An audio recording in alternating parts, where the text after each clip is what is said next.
घातला दुकान देती आलिया सीदान।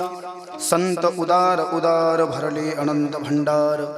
मागत्यासी पुरे धनी अनेकासी उरे। संत उदार उदार भरले अनंत भंडार। तुका म्हणे पोते देवे भरिले नोहेरिते। संत उदार उदार भरले अनंत भंडार। अवधूत चिंतन श्री गुरुदेव दत्त। प्रस्तुत प्राप्त कीर्तन रूपी सेवेकरता घेतलेला अभंग विठोबाचे प्राणसखे पंचमवेद निर्माते देहूचे सुप्रसिद्ध साधू महान भगवत भक्त साधकांचे मायबाप महाराष्ट्र भूषण भक्ती ज्ञान वैराग्याचे मूर्तिमंत उदाहरण असलेले जगदवंदनीय परमपूजनीय संत श्रेष्ठ संत शिरोमणी संत सम्राट श्रीमंत श्री जगद्गुरु संत तुकाराम महाराज यांच्या कैलासवासी बाबूराव देवडीकृत अभंग गाथेतील 4092 अभंगापैकी 1427 नंबरचा 4 चरणाचा उत्कृष्ट महत्त्वाचा सुंदर 390 वर्षापूर्वी तुकाराम महाराजांच्या वाङ्मयातून निर्माण झालेला असा अभंग आहे। एका भजनापासून कीर्तनामध्ये प्रवेश करू। नाम संकीर्तनम यस्य सर्व पाप प्रणाशनम।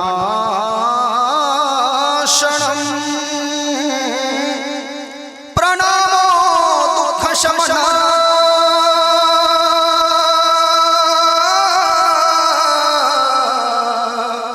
स्तमनमामिं हरिपर।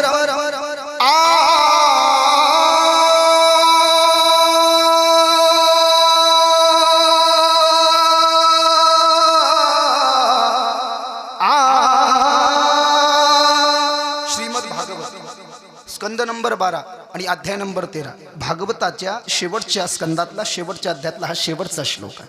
या श्लोकाचा अभिप्राय असा है कि दुनिया में ऐसा एक भी दुख नहीं है जो भगवान का नाम लेने के बाद में बच सके। सावध झालो तुकोबराय म्हणाले हरीचा आलो जागरणा। जेथे वैष्णवांचे भार जय जयकार गर्जतसे। पळोनिया गेली झोप होते पाप आडते। तुका म्हणे तया ठाया ओल छाया कृपेची। 5 नंबर 1 आणि अभंग नंबर 3।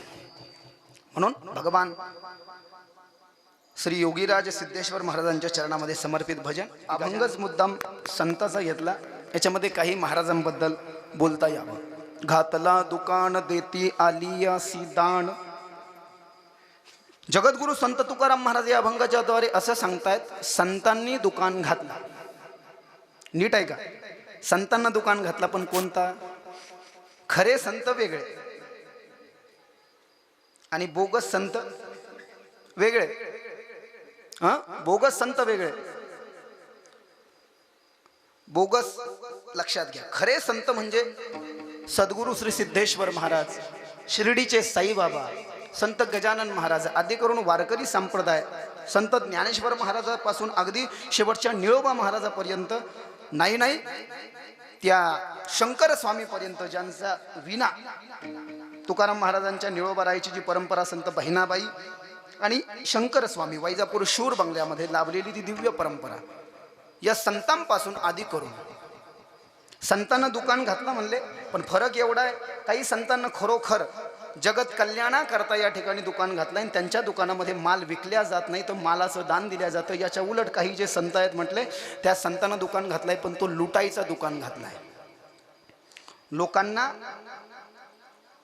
विज्ञानाकडून अध्यात्माकडे न्यायचं, अध्यात्माकडून विज्ञानाकडे न्यायचं, लोकांना अज्ञान अंधकारातून बाहेर काढायचं आणि अध्यात्म पथावर आरूढ करायचं हा त्याचा परम उद्देश असला पाहिजे। पण एक संकल्पना लक्षात घेतली पाहिजे। दुकान म्हटलं की बाबा पैसा लागेल। कोणत्याही दुकानात जाणं तुम्ही एवढंच कशाला? किराणा आहे, कपड्याचं आहे, आणखीन कशाचे दुकान आहे, रसाचे दुकान आहे। सेवितो हा रस वाटितो अनेका घ्यारे होऊ नका रानभरी। विटेवरी ज्याची पाऊले समान तोची एकदा न शूरदाता। 201 अभंगाचा नंबर। घातला दुकान। आता हेच पहा ना तुम्ही सिद्धेश्वर महाराज वास्तविक पाहता सिद्धेश्वर महाराजांचं आगमन इथे झालं तर हे गावाचे अनंत जन्माचे पुण्य म्हणावं लागतील आपल्याला नाही का? गावाचे अनंत जन्माचे पुण्य म्हणावं लागतील तेव्हा सिद्धेश्वर महाराजासारखे सिद्ध संत आपल्या गावामध्ये आले आणि त्यांचं प्राकट्य इथे झालं आहे की नाही? पहा सिद्ध योगी जरा मस्तकासी तनु गौर कंठी दिसे योमकेशी विराजे विभूती जयाचे तनुते नमस्कार साष्टांग सिद्धेश्वराते निजानंद वृत्ती असे जो विदेही परिवस्तधामी वसे जो विगेही असे पूर्ण मौनी न बोले जगाते नमस्कार साष्टांग सिद्धेश्वराते 23 अध्यायानं परिपूर्ण असलेला हा ग्रंथ गावचे सदग्रहस्थ श्री प्रभाकर नाना यशवंतराव कुलकर्णी अनंत उपकार धोत्रा ग्रामवासीवर नाही तर संपूर्ण महाराष्ट्रावर केले. आता मी तर इथं तक्षणा घ्यायला आलो नाही, पण तुम्ही मला सांगा बरं मला काय कुठं करायची गरज आहे. ते 23 अध्यायाचा ग्रंथ केलं, त्याचं गहन अध्ययन केलं, त्याचं पाठांतर केलं, महाराणा प्रतापाचा अभ्यास केला. तुम्ही काय मला वाढून थोडी देणार आहे? पण याला म्हणतात विद्वत्ता. मी म्हणत नाही असं लोक म्हणतात. आणि आमचे कीर्तन लोक याच्यासाठीच घेतात, ऐतिहासिक कीर्तनकार जे ऐकायला भेटणार तुम्हाला दुसरीकडे. ते सिद्धेश्वर महाराज इथे 21 वर्षाचे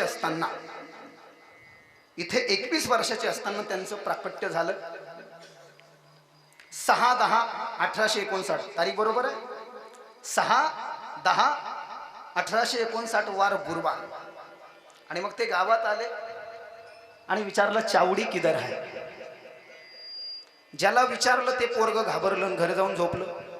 बरोबर आहे की नाही? आई वडील म्हटले काय झालं, कारण त्यांनी पाहिलं. कारण की सिद्धेश्वर महाराज हम सब नाचीज है, आपण सगळे साधारण आहोत, ते असाधारण आहे. अनंत जन्माचं जेव्हा पुण्य होत असतं ते लोक धन्य आहेत ज्यांनी ज्यांनी साक्षात योगीराज सद्गुरू श्री सिद्धेश्वर महाराजांचं दर्शन याची देहा याची डोळा केलंय. आपण तर करत आहोत. कारण की मंदिरामध्ये जी मूर्ती आहे सिद्धेश्वर महाराजांची, त्याला वृंदावनामध्ये मूर्ती म्हणणं ही पाप समजल्या जातं, त्याला मूर्ती म्हणू नये.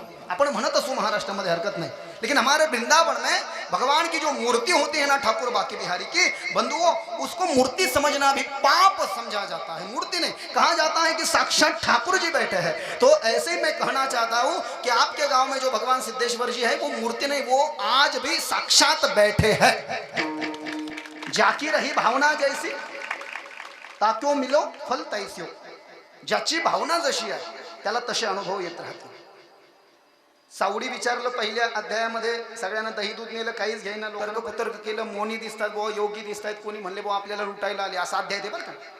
हा असा अध्याय. हा बरोबर आहे. असं पहिल्या अध्यायात गावाचं वर्णन आहे, दुसऱ्या अध्यायात त्यांच्या प्राकट्याचं वर्णन आहे.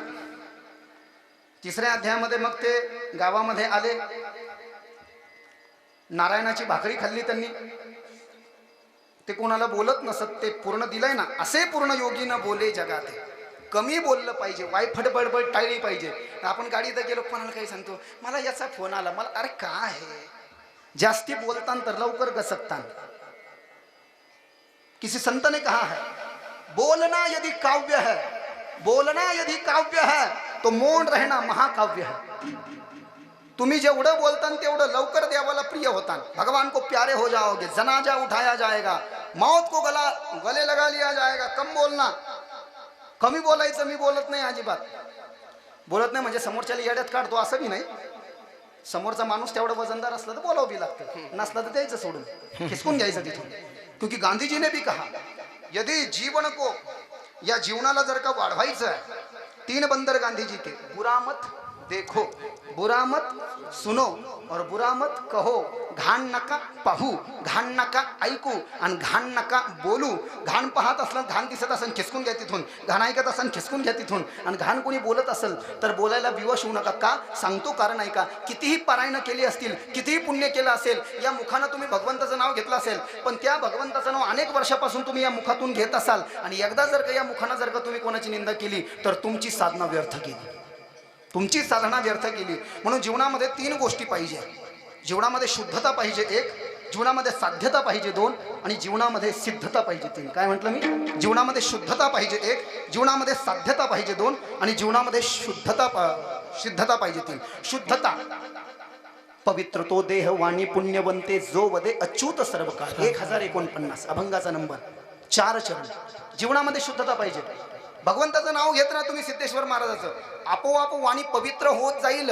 नाम साराचे ही सार शरणागत यम किंकर उत्तमा उत्तम वाचा बोलो पुरुषोत्तम 306 अभंगाचा नंबर नाम गोड पुरे गोड सकळ हे रसना ये रे रसाविटे घेता गोटे अधिक हे 1788 अभंगाचा नंबर घेऊन या चक्रगदा हाची धंदा करतो भक्ता राखे पायापासी दुर्जनासी संहारी अव्यक्त ते आकारले रूपाले गुणवंत तुका म्हणे पूर्वी इच्छा जया तैसा विठ्ठल अभंग नंबर 90 चार चरण तुकाराम महाराजांची गाथा पडता जड भारी दासी आठ बाबा हरी मग तो होणे दिसीन आड घाली सुदर्शन नामाच्या चिंतने 12 वाटा पळती विघ्ने तुका म्हणे प्राण करा देव्यासी अर्पण 2266 बाबा अभंगाचा नंबर नाम संकीर्तन साधन पै सोपे जळतील पापे जन्मांतरीची नलगती सायास जावे वांतारा सुखे येतो घरा नारायण 2353 अभंगाचा नंबर तुझ बिन कोणा शरण जाऊ नारायणा ऐसा न देखे मी तुझ्या कोणी तिही त्रिभुवनी पाहिली पुराणे धांडोईली दरुषणे तुका म्हणे ठाई जडून ठेलो तुझे पायी 2362 बाबा अभंगाचा नंबर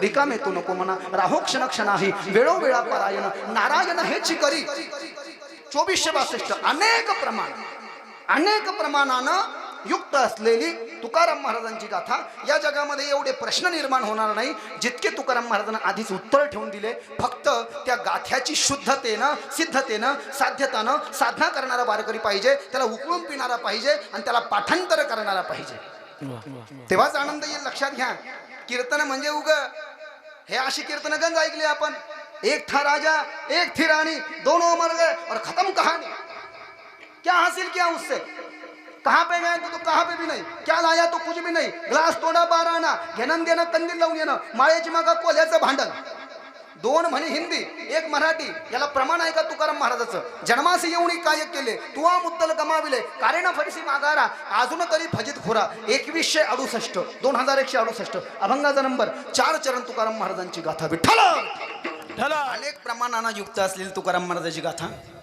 मी तर गाथेची कथा करायला आलो नाही भागवताची कथा करायला आलो नाही शिवमहा प्रमाण देणं उपयुक्त कीर्तन म्हणजे तंतोतंत वारकरी संप्रदायामध्ये विद्वान त्याला समजलं जातं ज्याच्या श्वासाश्वासामध्ये गाथा आहे ज्ञानेश्वरी आहे गीता आहे आणि हरिपाठ आहे काकडा आहे वारकरी कीर्तनकार मी तर म्हणेन वारकरी कीर्तनकाराला 5 लक्षण पाहिजे लक्षण म्हणजे काय क्वालिटीज डॉक्टर मध्ये क्वालिटी असतात का नाही डॉक्टर दिसायला पण चांगला पाहिजे हेकणं चाकणं नाही पाहिजे अप टू डेटेड इन पाहिजे बाबा हां म्हणजे सॉक्स बूट एकदम टाईट मध्ये आणि ऑफिस एकदम पॉश स्प्रे परफ्यूम डिओ वगैरे मारलेला मग लोकांना वाटतं यार 100-150 जास्ती गेले तर हे जसे डॉक्टरचे लक्षण आहेत तसे कीर्तनकाराची लक्षण आहेत काय लक्षण आहेत बाबा कीर्तनकाराला तंतोतंत काकड्याचं ज्ञान असलं पाहिजे एक कीर्तनकाराला तंतोतंत हरिपाठ असला पाहिजे 2 कीर्तनकाराला ज्ञानेश्वरीचं तंतोतंत ज्ञान असलं पाहिजे 3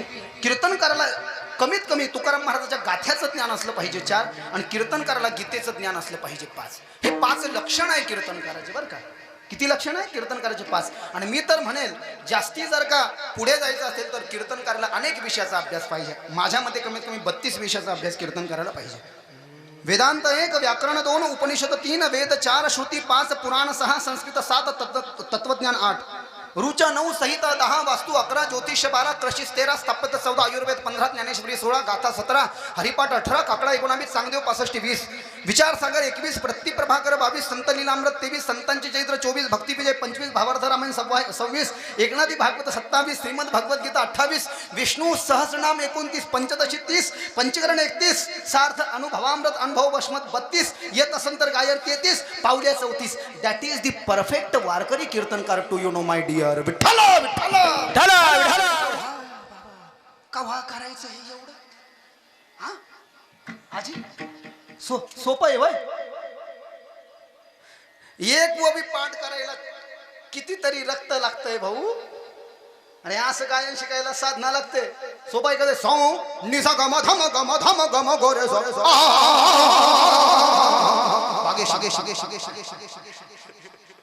लोकांची जिंदगी चालल्या जाते तेव्हा जाऊन कुठेतरी असे स्वर निर्माण होत असतात तेव्हा अशी ज्वलंत ज्ञानाची परंपरा. आणि हे जर का आपल्याला लागत असेल तर पुन्हा नीट ऐका पुढचा शब्द. खरंच काहीतरी आपल्याला, कारण की जन्म तो गंदे के नाले के गंदे कीड़े भी ले लेते हैं मेरे बंधुओं, लेकिन उसी का जन्म सार्थक है जो आकर के कुछ करके जाता है. मेरे छत्रपति शिवाजी महाराज आए चले गए लेकिन कर्म से जिंदा है. धर्मवीर संभाजी महाराज आए चले गए लेकिन कर्म से जिंदा है. 1540 में भारत के वीर सपूत मेवाड़ के महाराणा प्रताप सिंह सिसोदिया आए और चले गए लेकिन कर्म से जिंदा है. सांगण्याचं तात्पर्य आणि अभिप्राय, जीवनामध्ये सिद्धेश्वर महाराजासारखा संतांचा अनुग्रह ज्याच्या जीवनामध्ये आहे, कोणी असू दे, पण आपल्या गावाला विशेष रूपाने सिद्धेश्वर महाराजांचं प्राकट्य असल्या कारणाने विशेष रूपाने या अभंगाच्याद्वारे त्यांच्यावर बोलण्याचा थोडासा जसा मला जमेल माझ्या कमी बुद्धीने ते बोलण्याचा आपण प्रयत्न करत आहोत. म्हणून सगळ्यात अगोदर संत सिद्धेश्वर महाराज हे गावचे दैवत आहेत. संत सिद्धेश्वर महाराज हे गावकऱ्यांचे गुरु आहेत आणि संत सिद्धेश्वर महाराजच गावकऱ्यांसाठी परम उच्च कोटीचे संत आहेत. म्हणून ऐका, आता जीवनामध्ये सगळ्यात अगोदर गुरुचा अनुग्रह पाहिजे, म्हणजे गुरुची कृपा पाहिजे, जी सिद्धेश्वर महाराजांची तुमच्यावर आहे. गुरुची कृपा पाहिजे एक. नंतर गुरुचा अनुग्रह पाहिजे, म्हणजे गुरुमंत्र पाहिजे. अनुग्रह म्हणजे कृपा. नंतर संतांचा आशीर्वाद पाहिजे जो सिद्धेश्वर महाराजांचा तुमच्यावर आहे. आणि नंतर मग भगवंताची पूजा पाहिजे जी सिद्धेश्वर महाराजांची तुमच्याकडून तेव्हापासून होत आहे, होत आली आहे, होत आहे, होत राहणार आहे. नारायणाची भाकरी खाल्ली, बरोबर आहे. ते सूर्यनारायण शास्त्री आले होते ना गावामध्ये, वेद मंत्र म्हणणारे. त्यांना माहीतच नाही की गावामध्ये हा सिद्धयोगी आलाय म्हणून, ग्रंथातलं वर्ण. ते सूर्यनारायण शास्त्री जेव्हा गावामध्ये आले आणि त्यांच्या जेवणाचा कार्यक्रम चालला तेव्हा सांगितलं बाहेर वृक्षाखाली एक सिद्धयोगी बसला. सूर्यनारायण शास्त्री बाहेर आले, त्यांनी पाहिलं, अरे बाप, ये तो सिद्ध योगी, ये साक्षात भगवान शंकर लग रहे हैं. सांगितलं मेरी पूजा मत करो, ये सिद्ध योगी आहे आणि हा तुमच्या गावाचा अनंत जन्माचं पुण्य आहे की असा योगी तुमच्या गावाला आला. हे लक्षात घ्या. उजळले भाग्य आता अवघी चिंता वारली संत दर्शन ह्या लाभ पदमना भजोडला. संपुष्ट है हृदय पेटी करुणे पोटी साठवू तुका म्हणे होता ठेवा तो या भावे सापडला. 483 अभंगाचा नंबर. या संताच्या निधानाला सोडू नका. आता त्यांच्यासोबत जेवण केलं आणि जेवण केल्यानंतर ते म्हटले मला सिद्ध योगी भेटलाय, मला हेच पाहिजे होतं. आणि बैलगाडीमध्ये त्यांनी सिद्धेश्वर महाराजांना बसवलं आणि सिद्धेश्वर महाराजांना जेव्हा ते गावातून घेऊन जाऊ लागले तेव्हा गावकऱ्यांना सिद्धेश्वर महाराजांचं महत्त्व तेव्हा बरं का खऱ्या अर्थानं कळालं. तेव्हा सुरुवातीला, आता तर आपल्या सर्व महाराष्ट्राला कळालं. आधी आल्यावर काय असतं, माणूस जवळ असल्यावर त्याचं काही महत्त्व नसतं. हो, बायको जवळ असू द्या काही वाटत नाही, ती गेल्यावर आहे मला चहा बी करता येईना, साखर बी सापडा. जवळ आहे तर काही महत्त्व नाही, पण लांब गेल्यानंतर मला पोळी करता येईना, अशी स्थिती आहे. बरोबर आहे का? गेले दिगंबर ईश्वर विभूती राहिल्या त्या कीर्ती जगा माझी. जो विषय आधी कीर्तनामध्ये झाला. संत येत असतात जात असतात, पण ज्ञान रूपानं, स्फूर्ती रूपानं, भक्ती रूपानं, अध्यात्म रूपानं आणि कार्यरूपानं आजही सिद्धेश्वर महाराज आपल्यामध्ये आहेच ना.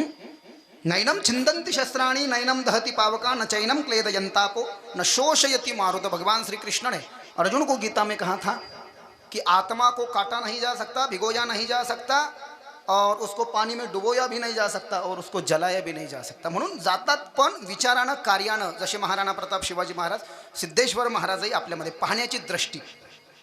त्यांना घेऊन जाऊ लागले तेव्हा गाव रडू लागलं, नेऊ नका संतासी, अशा ओव्या त्याच्यामध्ये आल्या. मग गाव रडायला लागलं तर सगळ्या गावकऱ्यांची करुण क्रंदन भावना सूर्यनारायण शास्त्रींनी जाणली आणि त्यांनी सिद्धेश्वर महाराजांना विनंती केली की महाराज, तुम्हाला आज्ञा करण्याचा मी अधिकारी नाही, मी तर तुमच्या समोर यत्किंचित दास आहे.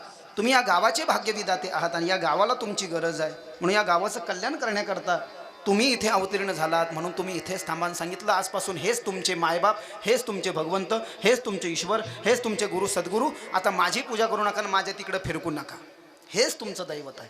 ते इथेच थांबले कायम. तेव्हापासून थांबले. पुढे त्यांनी तो पांगळाही नीट केला. दुकान लक्षात घ्या, जिथं काम विकत होतं तिथे काम फुकट झालं त्यांच्या दरबारामध्ये. पांगळाही नीट केला. नोहे नोहे पुन्हा एक नाना त्यांना शरण गेले. ते चांगले ज्ञानी होते, ते मंदिरातच राहू लागले आणि त्या नाना भजन करायचे. महाराज, हे सांगण्यासारखं खूप आहे. याच्यावर मी बोलू शकेल 2-3 दिवस, नोहे नोहे 7 दिवस सुद्धा कथा करू शकेल महाराजांनी जर का प्रेरणा केली तर. कारण संगीतमय नवनाथ कथा करतोच, गुरुचरित्र कथा, भागवत है, रामायण है, देवी भागवत है, गोकथा है, शिव महापुराण है, गरुड़ पुराण है, लिंग पुराण है। यदि भगवान सिद्धेश्वर महाराज ने आज्ञा की तो इसको भी कर सकते हैं। तर सांगण्याचं तात्पर्य आणि अभिप्राय, पांगळ्यालाही नीट केलं, नाना महाराजाला साक्षात्कार दिला, गावामध्ये राहिले, कडे खाली बसू लागले आणि असं करता करता करता करता पुढे तुम्हाला माहिती आहे योगानंद आणि शांताबाई ना, योगानंद आणि त्यांची बहीण पंचरत्नापासून बनलेली चिलीम दिली होती की नाही प्यायला. त्यांना वाटलं हा कोण योगी आला. वास्तविक पाहता हे दोघं त्यांची परीक्षा घ्यायला आले होते. हे एक वर्ष बाबा काहीच खातपीत नव्हते दोघं बहीण भाऊ, आणि 1 वर्ष झाल्यावर तीव्र साधनेतून उठल्यावर काय पेत होते, चिलीम. ती पंचरत्नाची चिलीम घेऊन ते सिद्धेश्वर महाराजाकडे आले आणि सिद्धेश्वर महाराजाला त्यांनी ती एकदम हार्ड काय जे विष वगैरे त्याच्यात असेल तशी ती चिलीम दिली. तरी सिद्धेश्वर महाराजाला काही झालं नाही. मग त्यांच्या लक्षात आलं ये तो अपना भी पिता, ये तो अपना भी गुरु लगता है. कहा ये तो हमारे जमात का लगता है और तुम्हारे तो बहुत भाग खुल गए गाँव वालों कि कैसे तुमको योगी मिल गया, इसे छोड़ो मत, ये प्रसादी छोड़ो मत. काय सांगो आता संतांचे उपकार, मज निरंतर जागविती, काय द्यावे त्यासी भावे उतराई, ठेविता पायी जीव थोडा, सहज बोलणे हित उपदेश करुणी सायास शिकविती, तुका म्हणे वस धेनुवेची चित्ती, तैसे येती मज सांभाळिता. 2814 अभंगाचा नंबर 4 चरण तुकाराम महाराजाची गाथा.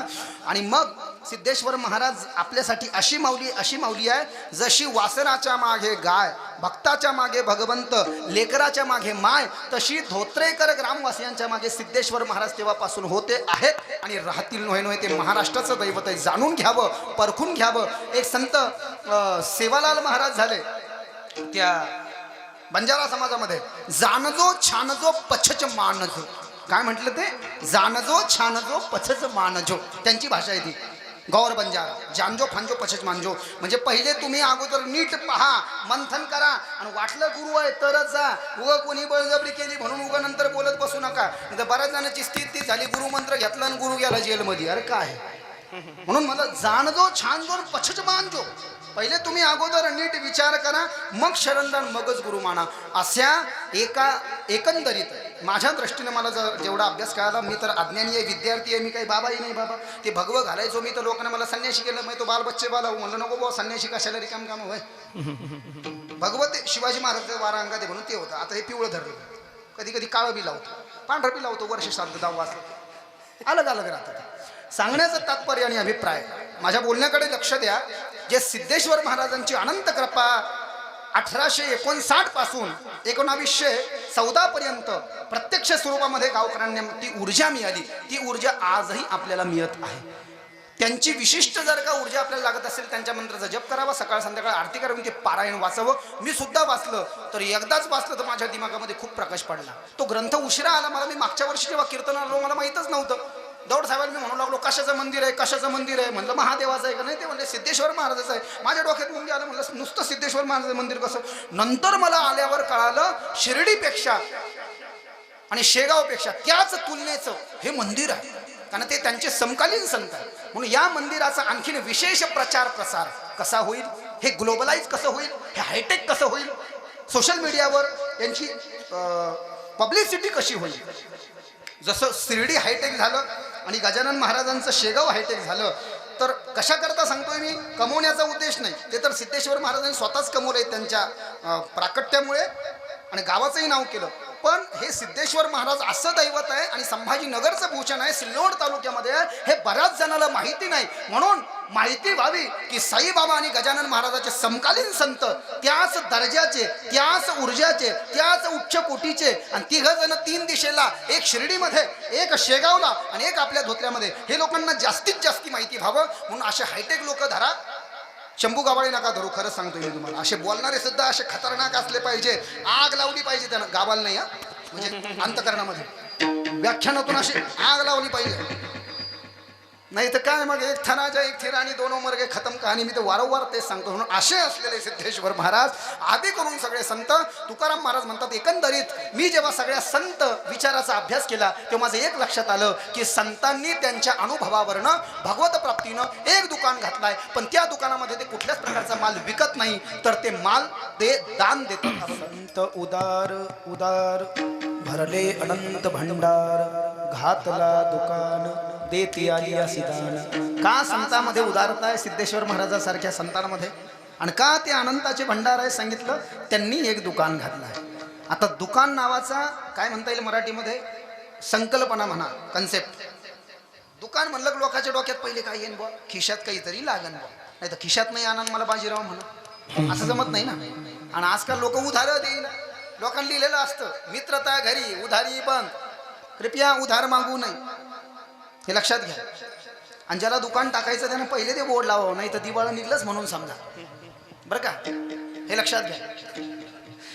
दुकान नावाची जी संकल्पना आहे, तो कन्सेप्ट जो आहे, कशाचंही दुकान असू द्या, मी म्हणालो कशाचंही दुकान असू द्या, खिशात काहीतरी पाहिजे. पण इथे वेगळं आहे. तुकाराम महाराज म्हणतात माझा असा अनुभव आहे, आणि मी जेव्हा भगवत मार्गावरती आरूढ झालो आणि भगवत साधना करत करत करत जेव्हा मला विठ्ठलाचा आत्मसाक्षात्कार झाला आणि जेव्हा सगळ्या संतांचा जीवनचरित्राचा मी परिपूर्ण अभ्यास केला, तेव्हा माझं असं लक्षात आलं की सगळ्या संतांना त्यांच्या जीवनामध्ये, त्यांच्या हयातीमध्ये, त्यांच्या कालखंडामध्ये कोणतं ना कोणतं दुकान टाकलं, पण ते दुकान त्यांनी अगदी अगदी निशुल्क टाकलं. आता निशुल्क टाकलं म्हणजे खानदानी श्रीमंत आहे का ते? नाही. आम्ही सदैव सुडके जवळ येतात चोर धाके, जाऊ पुढे भिके ते कुत्रे घर राखती. घरामध्ये चोर सुद्धा यायला टरकतो. तुकाराम महाराज म्हणले आमच्या काऊन चोर सुद्धा टरकतो, काऊन? कुत्रा आहे म्हणून काय? जर्मन नाही, कुत्रा आहे म्हणून नाही. तुकाराम महाराज म्हणले आमचं घर इतकं 18 विश्व दारिद्र्यानं भरलेलं आहे, चोर जर का आमच्या घरी आला तर चोर सुद्धा साधू होऊन जाईल. नको रे भाऊ, एवढी साधना.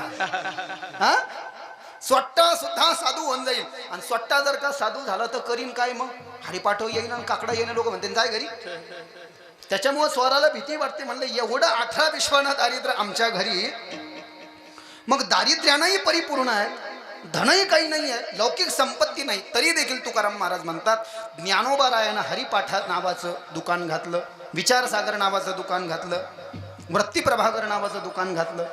तुकाराम महाराज म्हणतात मी गाथारूपी दुकान घातलं. हा गाथा जर का एकटा वाचला तर बऱ्याच जणांचे माथे खरोखर नीट होतात, पण पूर्ण वाटला पाहिजे, श्वासाश्वासामध्ये बसवला पाहिजे. लक्षात घ्या. संत सिद्धेश्वर महाराजांनी कृपासागराचं दुकान घातलं. जो जे वंचिल तो तेला हो, प्राणी जात वर्षत सकळ मंगळी, ईश्वर निष्ठांची मांदी आणि अनवर्त भूमंडळी भेटतो या भूता. ज्याला जे जे पाहिजे ते सिद्धेश्वर महाराजांनी दिलं. म्हणून तर सोमवारी ते असताना ती प्रथा पडली असतो काय, सोमवारी इथे जास्ती गर्दी असते. हा जो सप्ताह चालू आहे हा त्यांच्या पुण्यतिथीच्या अनुषंगाने चालू आहे. आणि शिवरात्रीला 15 दिवस यात्रा भरते. जवळपास राज्यातले 5 लाखापर्यंतचे त्याच्याही पुढचे भाविक इथे येतात. कोरोना काळामध्ये आले नाही, आहे की नाही, पण 5 लाखापर्यंत लोक इथे येतात. ही तर त्यांची किमी आहे. हा, हीच त्यांची कृपा आहे का? तर त्यांनी जो दुकान घातलाय, घातला दुकान देती आली अशी दान. प्रत्येक व्यक्ती जो त्यांच्या मंदिरापर्यंत येतो त्याला दान भेटतंय, त्याला पैसे द्यावं लागत नाही. हा, विकासासाठी पैसे द्यावं लागतात, देणगी तो भाग वेगळा आहे, पण त्यांच्या दुकानात जो माल भेटतो तो अगदी निशुल्क आहे, म्हणजे फुकट आहे. तर का? संत उदार उदार भरले अनंत भंडार. आता ज्याला दान द्यायचं आहे म्हटले, लक्षात घ्या, शब्दाकडे नीट लक्षात घ्या, नीट लक्ष द्या. ज्याला दान द्यायचं आहे एक तर तो खानदानी श्रीमंत असला पाहिजे, अंबानीचं पोरग असलं पाहिजे, एक तर अडाणीचं पोरग असलं पाहिजे, म्हणजे दान द्यायचं आहे ना, लई पैसा आहे तिथं, मस्त मस्त सोय नाही. ज्याला दान द्यायचं आहे त्याच्याकडे खूप पैसा पाहिजे, एक पैसा असूनही त्याच्यामध्ये उदारता पाहिजे, 2 उदारता असूनही त्याच्यामध्ये भक्ती पाहिजे, प्रेम पाहिजे, ज्ञान पाहिजे, आणि गरिबाविषयी, साधू संताविषयी, धर्माविषयी करुणा पाहिजे. हे सगळे गुण जर का त्याच्यामध्ये असतील तरच तो दान देण्याचा यथार्थ अधिकारी आहे. हा, ही दानाची व्याख्या आहे, लक्षात घ्या. देती आली अशी दान. तर हे सगळं संतांमध्ये एकरूप असल्या कारणानं हे सगळे गुण, या सगळ्या क्वालिटी संतांमध्ये असल्यामुळे ते दान देतात. आणि विशेष रूपानं कोणती क्वालिटी त्यांच्यामध्ये आहे तर अभंगाच्या 2ऱ्या चरणामध्ये भरले अनंत भंडार का घातला दुकान देती आली अशी दान. हे लक्षात आलं ना? एवढं जरी समजलं, मलाही काही जास्त येत नाही बरं का. घातला दुकान देती आली अशी दान, पण आलेल्याला दान आहे बरं का. दे रे हरीण पलंगावरी, घर बसल्या नाही मावल्या हो. आता बोरिंग आल्या, बटन दाबले पाणी आहे. जुन्या काळात कसं होतं मावल्या हो, घागर घेतली की पाण्याला जावं लागायचं, नदीवर, तळ्यावर, कुठं बी. उदाहरणार्थ एखाद्याच्या गावात नदी आहे, उदाहरणार्थ एखाद्याच्या गावामध्ये नदी आहे आणि ती माऊली रोज घागर घेऊन हांडा घेऊन नदीवर पाण्याला जाते आणि एक दिवस जर का ती माऊली नाही गेली, समजा काही कारण असतं किंवा गावाला गेली, तर गंगा काय घरी यायची का, ए माऊली तू नाही आली का, मला तो हिला आठवण आली, घे बरं भरून पाणी. तसं नाही, हे गोष्ट लक्षात घ्या. दुकान घातलंय म्हटलंय, पण दान कोणाला देणार आहे? जो संताच्या त्या दुकानापर्यंत जाणार आहे. घातला दुकान देती आली या दान. आता दान का देतात, तर त्याचे बरेच लक्षण सांगितले. संताकडे पैसा नाही, पण जे गुण पाहिजे, उदारता, करुणा, ज्ञान. संत उदार उदार भरले भरले अनंत भंडार. बरं किती भंडार भरले म्हणले, किती भंडार भरले? कधी ना कधी भंडार संपतेच का नाही? म्हणजे पापाचा घडा कधी ना कधी फुटतोच का नाही? जो जन्माला आला तो मरतोच का नाही? हां, जो जन्माला आला तो मरतोच का नाही? जीव 184 योनी फिरतोच का नाही? तशा पद्धतीनं जो आया है उसे जाना है. पापाचा घडा जसा भरतो तसं लक्षात घ्या. किती भंडार, अहो काही सीमा असेल ना म्हणले त्याची. किती भंडार, किती भंडार? तर सांगितलं त्या संतानं जो कर्मरूपी, ज्ञानरूपी, भक्तिरूपी, प्रेमरूपी दुकान घातलाय आणि त्या कर्मरूपी, भक्तिरूपी, प्रेमरूपी दुकानामध्ये खऱ्या अध्यात्म प्रेमी मार्गावर आरूढ असलेल्या लोकांनाच दान भेटणार आहे का? तर त्यांच्यामध्ये उदारता हा गुण आहे आणि त्यांचं ज्ञान जे आहे, ज्ञानाचे अनंत भंडार त्यांच्याकडे भरलेले असल्यामुळे भंडार किती आहे, किती आहे, किती आहे म्हणले. अख्खं गाव जरी त्यांच्याकडे गेलं म्हणले ते भंडार लुटायला, नीट आहे का, अख्खं गाव जरी त्यांच्याकडे ते भंडार लुटायला गेलं तर त्या गावाला त्यांच्याकडे दान देऊनही दुसऱ्या अनेक गावाला द्यायला शिल्लक आहे. अभंगाचं 3रं चरण. किती उदार आहे म्हटले. मागत्यासी पुरे, मागणाऱ्यालाही पुरून उरेल, धनी अनेकासी उरे. मागत्यासी पुरे, मागणाऱ्याला कंटाळ असतो, कंटाळूस तर देणार. आणि त्या मागणाऱ्याचं जोपर्यंत मन भरत नाही, तो घरी जात नाही म्हटले त्यांच्या संतारूपी, संताच्या दुकानातलं दान घेऊन घरी जात नाही, त्यांच्याकडंच दान घेऊन. आणि घरी गेल्यानंतरही दुसराही कोणी आला तरी द्यायला शिल्लक आहे म्हटले. मागत्यासी पुरे, धनी अनेकासी उरे. खऱ्या अर्थानं संत उदार उदार भरले अनंत भंडार. उदाहरणार्थ सोपं जर का आपल्याला लक्षात येईल, तुम्हाला एखादा कथाकार आवडला, कीर्तनकार आवडला, का आवडला?